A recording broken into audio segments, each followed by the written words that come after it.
Hebron Ministries. ஹல்லேலூயா. ஆண்டவர் ஒரு பெரிய தேவன் நம்மோடு கூட இருக்கிறார். ஹல்லேலூயா. இங்கே பார்க்கும் பொழுது இந்த வசனங்களை பார்க்கின்றோம். 4ஆம் வசனத்திலிருந்து வாசிங்க. இதோ உன் ராஜா சாந்த குணமுள்ளவராய், இதோ உன் ராஜா சாந்த குணமுள்ளவரும் கழுதையின் மேலும் கழுதை குட்டியாகிய மரியின் மேலும் ஏறிக்கொண்டு ஏறிக்கொண்டு உன்னிடத்தில் வருகிறார் என்று சீயோன் குமாரத்திக்கு சொல்லுங்கள் என்று தீர்க்கதரிசினால் உரைக்கப்பட்டது நிறைவேறும்படி இதெல்லாம் நடந்தது. சீஷர்கள் போய் இயேசு தங்களுக்கு கட்டளையிட்டபடியே செய்து கழுதையையும் குட்டியையும் கொண்டு வந்து அவைகள் மேல் தங்கள் வஸ்திரங்களை போட்டு அவரை ஏற்றினார்கள். போதும். ஆண்டவர் தேவன் பரிசுத்த ஆவியானவர் இந்த அருமையான எருசலேமுக்கு வருகிறார்.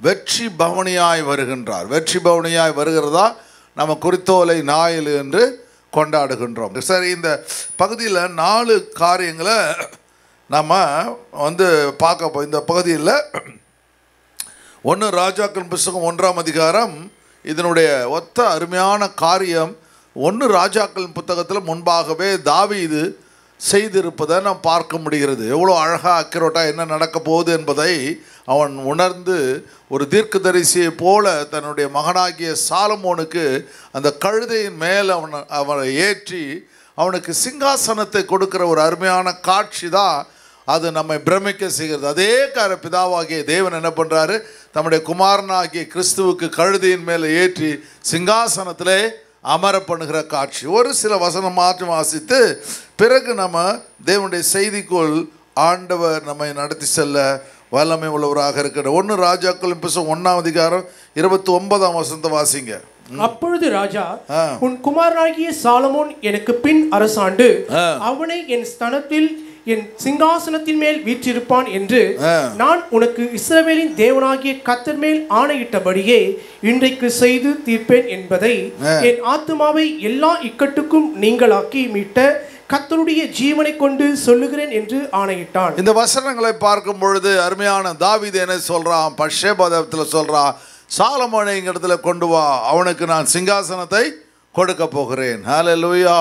அதோ போல ஒவ்வொரு தேவனுடைய பிள்ளைகளுக்கும் கர்த்தர் என்ன செய்கிறாரு, நம்ம ஆண்டுடைய பிள்ளைகளாய் அவர் விருப்பத்தை நிறைவேற்றும் பொழுது கர்த்தர் உங்களுக்கென்று என்ன பண்ணுறாரு, கர்த்தர் அருமையான கிரீடங்களை வச்சிருக்கிறார். கிரீடம் சூட்டப்பட்டாவே கர்த்தர் உங்களை சிங்காசனத்தில் அமர பண்ண வல்லமை உள்ளவராக இருக்கிறார். ஹல்லேலூயா. உங்களை பார்த்தா சிங்காசனத்தில் உட்கார்ற மாதிரியே தெரியலையே. ஹல்லேலூயா. சரி, 4 காரியங்களை நம்ம பார்க்க போகிறோம் இந்த அருமையான சாப்டர் 1 ராஜாக்களில். இது அப்படியே 21ஆம் அதிகாரத்தோடு அப்படியே அழகாக ஒப்பிடப்பட்டு இருக்கிறத பார்க்க முடியும். Jesus is symbol of kingship. இயேசுவே அரசாட்சியின் அடையாளம். அவர் ராஜாதி ராஜா, கர்த்தாதி கர்த்தர். ஹல்லேலூயா. அவர் நமக்காக எப்பொழுதுமே அரசாட்சி செய்கிற ஒரு தேவன்.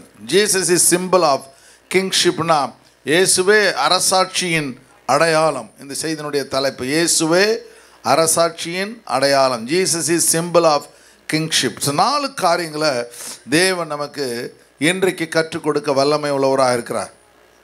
1, சாய்ஸ் ஆஃப் கிங்.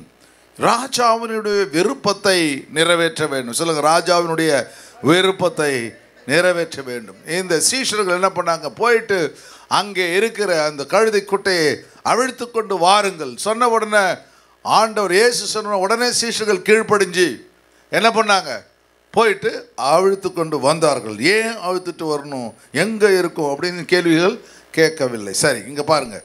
2வது, கமாண்ட் ஆஃப் கிங். ராஜாவினுடைய கட்டளையை நிறைவேற்ற வேண்டும். விருப்பம், பிறகு கட்டளை. ராஜாவினுடைய கட்டளையை நிறைவேற்ற வேண்டும். 3வது, டைரக்ஷன் ஆஃப் கிங். ராஜாவினுடைய வழிகாட்டுதலுக்குள் நாம் செல்ல வேண்டும். 3வது, ராஜாவினுடைய டைரக்ஷன் ஆஃப் கிங், ராஜாவின் வழிகாட்டுதல். Victory of king. 4வது, ராஜா அப்படி வழிகாட்டுதலுக்குள்ளே செல்லும் பொழுது தேவன் ராஜா நமக்கு ஜெயத்தை கொடுக்க வல்லமை உள்ளவராக இருக்கிறார். ஹல்லேலூயா.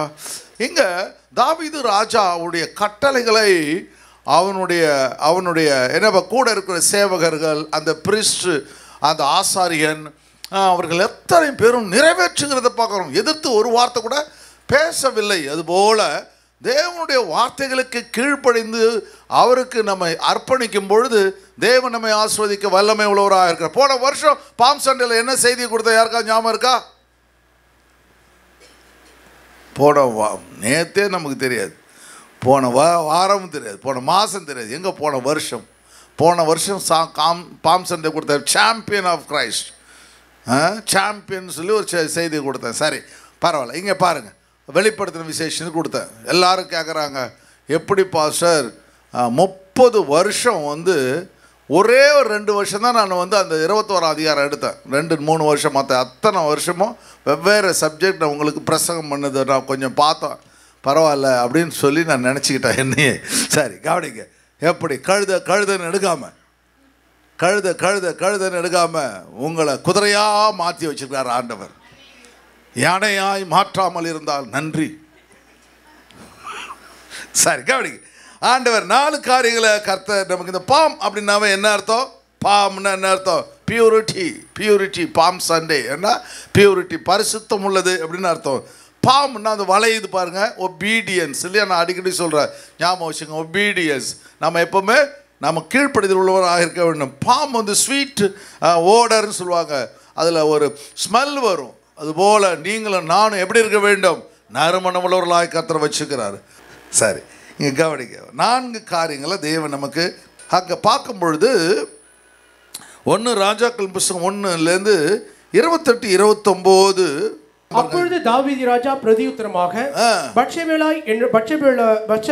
பட்சபாலை என்னிடத்தில் வரவழையுங்கள் என்றான். அவள் ராஜ சமூகத்தில் பிரவேசித்து ராஜாவுக்கு முன்னே நின்றாள். அப்பொழுது ராஜா, உன் குமாரனாகிய சாலமோன் எனக்கு பின் அரசாண்டு அவனை என் ஸ்தானத்தில் என் சிங்காசனத்தின் மேல் வீற்றிருப்பான் என்று நான் உனக்கு இஸ்ரவேலின் தேவனாகிய கர்த்தர் மேல் ஆணையிட்டபடியே இன்றைக்கு செய்து தீர்ப்பேன் என்பதை என் ஆத்துமா. ஒரு பெரிய காரியத்தை இவன் சொல்றத பார்க்குறோம். அப்போ ராஜாக்கள் எப்படிப்பட்டவர்கள்?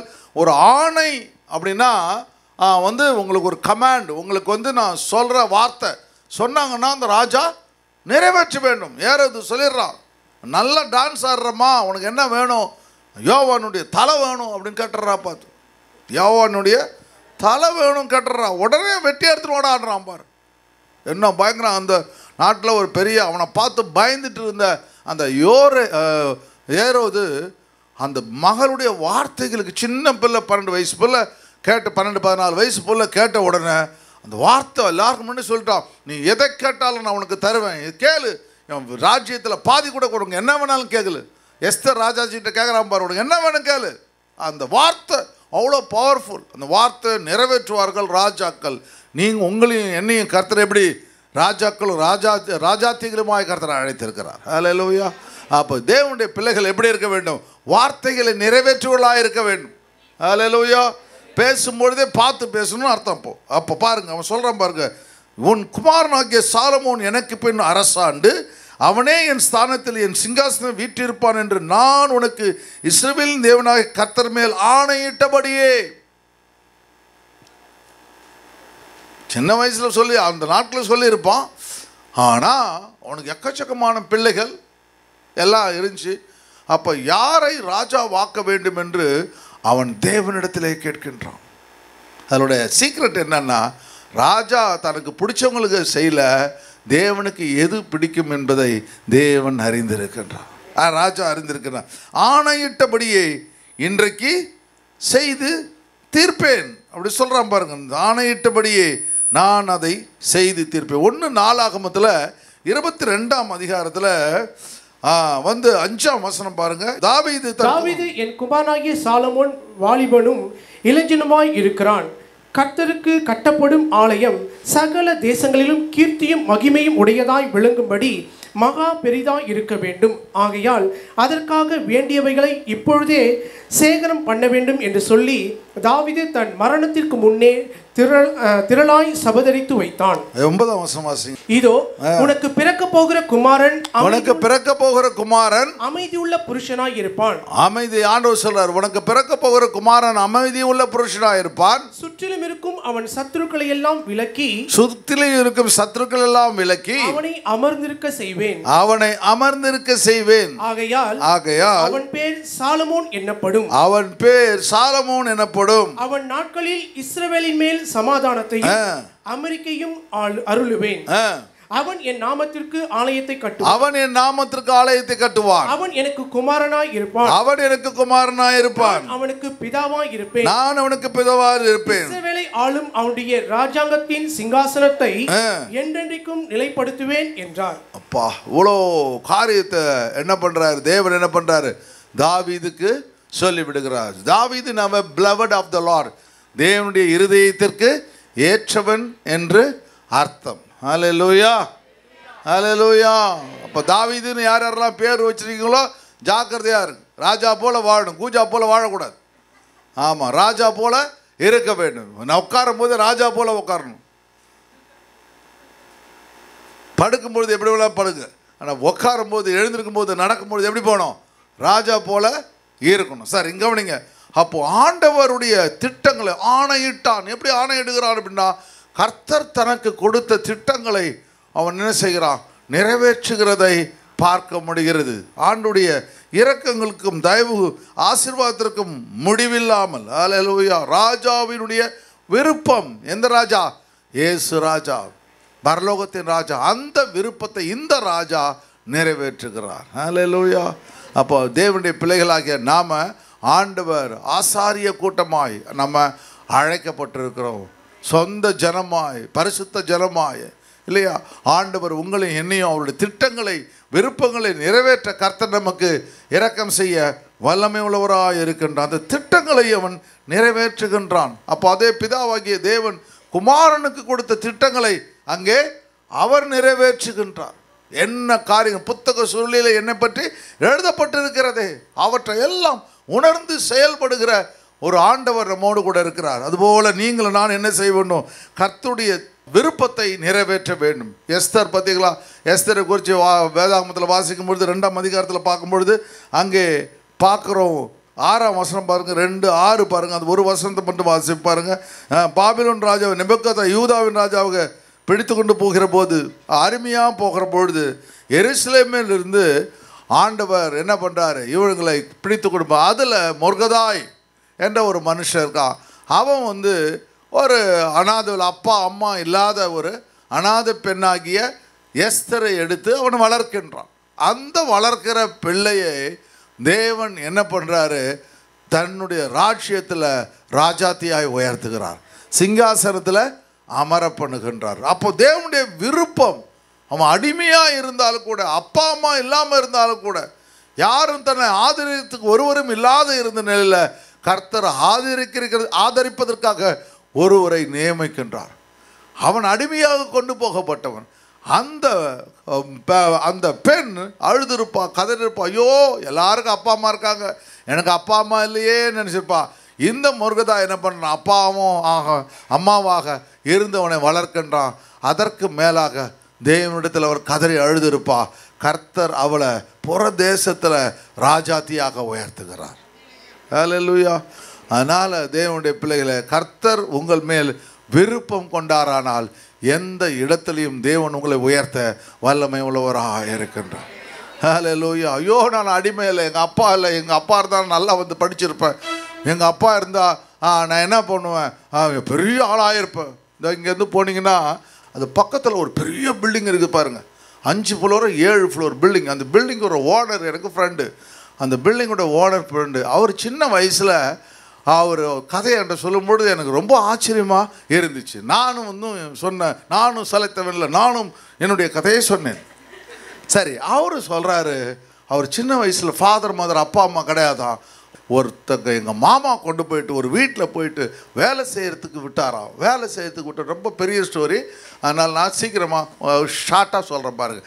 அப்போ வேலை செய்து விட்டுனேன். அந்த ஆள் இப்போ அவர் 7 வயசு 8 வயசோ அந்த வயசு. அந்த சமயத்தில் வீட்டில் 6,500 போட்டு உட்காந்துட்டு இருந்தோம். உடனே சொல்லுவாராம், தம்பி இதெல்லாம் முடிச்சிடணும், காலையில் காரை வாஷ் பண்ணி வச்சிடணும், ஃப்ரெண்டுக்கெலாம் கூட்டிடணும், வீட்டை கூட்டிடணும். அவர் வச்சு சொன்னாராம். இந்த பையன் என்ன பண்ணுவாராம், 3 மணிக்கே எழுந்துருவானாம். 3 மணிக்கு எழுந்து கட கட கட கட கடன்னு முடிட்டு 6 மணிக்கு அவர் எழுந்து ப்ரஷ் பண்ணிவிட்டு, அப்பா நான் இந்த வேலையெல்லாம் என்ன செய்யணும், ஐயா முடிச்சிட்டேன்யா. முடிச்சியா? நான் வந்து வெளியில் பார்த்தா அவருக்கு 4-5 கார் இருக்குமா, அத்தனை காரும் கழுவி சுத்தம் பண்ணி கம்ப்ளீட்டாக டயர் முதல் எல்லாத்தையும் கழுவி ஃபஸ்ட்டாக பல 3 மணி நேரம் எப்படி வேலை அடித்து முடித்த உடனே அவருக்கு ரொம்ப என்னடா அது இந்த பையன் எப்படி இருக்கானான்ட்டு போயினார். போய்ட்டு ஒரு மாதம் கழிச்சு 2 மாதம் கழிச்சு ஒரு 3 மாதம் கழிச்சு அப்படியே கவனிச்சுன்னே இருக்காரு டாக்டர். அப்போ ஒரு நாள் கேட்குறாராம், உனக்கு ஏதாவது ஆசை இருக்காப்பா அப்படின்னு கேட்டாராம். அந்த பையன் சொன்னாராம், எனக்கு ஒரே ஒரு ஆசை இருக்குயா, எனக்கு அப்பா அம்மா கிடையாதுயா, படிக்கணும்னு ஆசையாக இருக்குது. அந்த குழந்தைங்கள்லாம் ஸ்கூலுக்கு போகிறத பார்த்தா எனக்கு ஆசையாக இருக்குதுயா படிக்கணும்னு சொல்லி. அப்படியா, கவலைப்படாத, நான் ஒன்று படிக்க வைக்கிறேன், ஆனால் வேலை செய்யணும். ஓகே ஐயா செய்கிறேன். அப்போ நான் மாலையிலே முடிச்சிட்றேயா. அப்போ 7 மணிக்கு 8 மணிக்கு ஸ்கூலுக்கு போகிறதுக்கு முன்னாடியே காலையில் அதே மாதிரியே எழுந்து எல்லா வேலையும் முடிச்சுட்டு மதியானம் 3:30 மணிக்கு ஸ்கூல்லேருந்து வந்து நைட்டு பண்ண வேண்டிய வேலையெல்லாம் பண்ணி முடிச்சுட்டு அதே போல் +2 இந்த இதுலேயும் முடிச்சு +2 அந்த நாட்களில் SLCயில் நாங்கள் படித்த நாட்களாக பண்ணி முடிச்சுட்டாராம். முடிச்சோன்னே அதுக்கப்புறம் உனக்கு என்னப்பா ஸ்கூல்லே டாப்பர் அவன் தான் ஹையஸ்ட் மார்க்கு பார்த்தாரு. உடனே அவர் சொன்னாருங்க, நல்லா பண்ணுறீங்கப்பா, வேலையை செஞ்சுட்டு பண்ண. அதுக்கப்புறம் வேறு என்னப்பா வேசை, ஐயா எனக்கு இன்ஜினியரிங் படிக்கணும் போல, இன்ஜினியரிங் படிக்கணும். இன்ஜினியரிங் படித்து முடிச்சுட்டு அந்த ஆள் பெரிய காரியம் வச்சு ஆண்டவர் அவருக்கு மேரேஜ் ஆகி 2 பிள்ளைங்க. அந்த ஆஃபீஸில் இவர் சென்ட்ரலில் உட்காந்துருக்காரு, இந்த பக்கம் ஒரு பொண்ணு இந்த பக்கம் ஒரு பொண்ணு, பிஸ்னஸ் பண்ணுதுங்க பயங்கரமாக. பெரிய வீடு, அவ்வளோ பெரிய வீடு கட்டி அத்தனை கோடி சொத்து. அவருடைய கதை பார்த்திங்களா, ஒரு சாதாரண ஒரு மனுஷன் இந்த அளவுக்கு அவர் வாழ்ந்திருக்கிறார். ஆனால் இயேசு யாருன்னு தெரியல, இயேசு யாருன்னு தெரியல. ஆனால் நமக்கு எத்தனை பெரிய பணக்காரர்கள் இருந்தாலும் கூட ஆண்டவர் ஒருவர் உங்களுக்கு இருக்கிறார். ஹல்லேலூயா. நம்முடைய வாழ்க்கை அவ்வளோ நல்ல மனுஷன், நிறைய பேருக்கு உதவி செய்கிறார், எல்லாம் செஞ்சாலும் கூட பரலோகத்தினுடைய அனுபவம் அவர் இல்லாமல் போய் விடுகிறார். அதுக்காக தான் கர்த்தர் உங்களையும் என்னையும் கர்த்தர் வச்சிருக்கிறார். ஹல்லேலூயா. ஆண்டவர் உங்களையும் என்னையும் கொண்டு பெரிய காரியங்களை செய்ய வல்லமை உள்ளவராக இருக்கு. அப்போது இந்த அருமையான தாவீது என்ன செய்கிறான்னு பார்த்தா, அந்த திட்டத்தை ஆண்டவரோடு கூட ஆணையிட்டதை அவன் என்ன செய்கிறான், நிறைவேற்றுகின்றான். எப்படியாவது என்னுடைய மகன் சாலமோனுக்கு தேவன் சொன்னார், இவனை வந்து நீ ராஜாவாக்குன்னு சொல்லு, அதனால் இந்த சாலமோனை நான் நிறைவேற்றுவேன்னு சொல்லி அங்கே நிறைவேற்றுகிற ஒரு அருமையான காரியத்தை தேவன் நமக்கு கற்றுத்தருகிறார். 2வது காரியம் பாருங்கள், யோசேப்பை கர்த்தர் உயர்த்துகிறார், மோசேயை கர்த்தர் உயர்த்துகிறார், தானியேலை கர்த்தர் உயர்த்துகிறார். அநேக திட்டங்களை தேவன் அவர்களுக்கு கொடுக்கிறத பார்க்க முடியும். 2வது கமாண்ட் ஆஃப் காட். இப்போ 2வது அவன் செய்கிறான், என்ன செய்கிறான்னு சொன்னால், அதே தான் இயேசு என்ன பண்ணுறாரு, தன் சீஷர்களுக்கு கட்டளையிடுறான், எதிர்க்கே இருக்கிற கிராமத்துக்கு போங்க, போயிட்டு அந்த கழுதியை அவிழ்த்து கொண்டு வாருங்கள். அப்போ அந்த வார்த்தைகளுக்கு விருப்பத்தை அவருடைய சீஷர்கள் நிறைவேற்றார். நீங்களும் நானும் ஆண்டவருடைய வார்த்தைகளை விருப்பத்தை நிறைவேற்ற வேண்டும். 2வது 1 ராஜாக்கள் 1:31 பாருங்க. அப்பொழுது பத்சேபாள் தரை மட்டும் குனிந்து ராஜாவை வணங்கி, என் ஆண்டவனாகிய தாவீது ராஜா என்றைக்கும் வாழ்க என்றாள். பின்பு தாவீது ராஜா ஆசாரியனாகிய சாதோக்கையும் தீர்க்கதரிசியாகிய நாத்தானையும் யோய்தாவின் குமாரன் பெனாயாவையும். இவனுடைய செய்கையை பாருங்க, எவ்வளவு அழகா சிஸ்டமேட்டிக்கா செய்யறான் பாருங்க. தேவனை எப்படி பிரியப்படுத்துறான் பாருங்க. இவன் என்ன செய்யறான், அவனுடைய சாலமோனை ராஜாவா உட்கார வைக்க வேண்டும். அந்த ராஜாவை உட்கார வைக்கிறது, யார் அவனோடு கூட போக வேண்டும் என்பதை அவன் அங்கே கமெண்ட் பண்ணுறான், சொல்லி சொல்கிறான். நீ போய்ட்டு அவனை கூட்டுவா. யாரை கூட்டுவா? ஆசாரியனாகிய சாதோக்கு, தீர்க்கதரிசியாகிய நாத்தான், அப்புறம் யோதாவின் குமாராகிய பெனாயா, அந்த சோல்ஜரு, அந்த ப்ரீஸ்டு, ப்ராஃபட்டு, இவர்களெல்லாம் கொண்டு வந்து தேவனுக்கு யாரெல்லாம் பிடிக்குமோ அவர்களோடு கூட இவன் தன் இருதயத்தை இணைத்துக் கொள்கின்றான். அல்லேலூயா. அவன் ராஜாவுக்குறான், அவன் மேலே பற்றான், அவன் மேலே கிரீடம் வைக்கிறான். அப்படி இல்லை, அந்த பரலோகம் இவனை அங்கீகரிக்க வேண்டும். அப்போது அந்த தீர்க்கதரிசிகள் அவர்கள் உள்ளம் குளிர வேண்டும், அந்த ஆசாரனுடைய உள்ளம் குளிர வேண்டும். எல்லாவற்றையும் சரியா அழகா செய்கிறான். செய்யும் பொழுது கமெண்ட் பண்ணுறாங்க, ஆசாரனாகிய சாதோக்கியும் தீர்க்கதரிசியாகிய நாத்தானையும் யோய்தாவின் குமாரன் பெனாயாவையும் என்னிடத்தில் வரவழையுங்கள். கமெண்ட் பண்றான், கொண்டு வாங்கப்பா அப்படின்னு சொல்லிட்டு சொல்றான் பாருங்க. 33 வசனம் பாருங்க. அவர்கள் ராஜாவுக்கு முன்பாக பிரவேசித்த பொழுது ராஜா அவர்களை நோக்கி நீங்கள் உங்கள் ஆண்டவனுடைய சேவகரை கூட்டிக் கொண்டு என் குமாரனாகிய சாலமோனை என் கோவேறு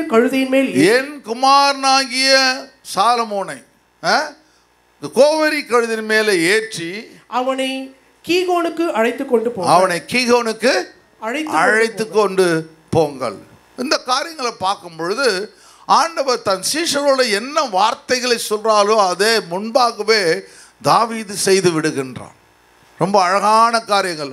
தன் சேவகரை அழைத்து சொல்றான், என் குமாரனாகிய சாலமோனை என் கோவேரி கழுதையின் மேலே அவன் மேலே ஏற்றி.